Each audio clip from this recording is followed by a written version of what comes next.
కష్టములు పాపే తల్లి అష్టైశ్వర్యములొసగే తల్లి అష్టలక్ష్మిగా అవనిలో వెలిగే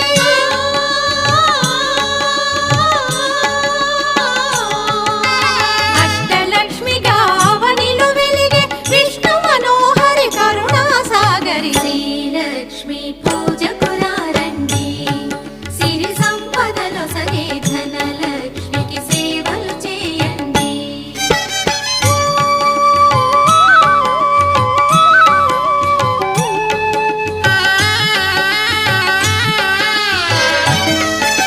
సౌభాగ్యములను గూర్చే తల్లి సౌభాగ్యలక్ష్మి ధన కనకాదులనొసగే తల్లి ధనలక్ష్మి ధనలక్ష్మి నోమును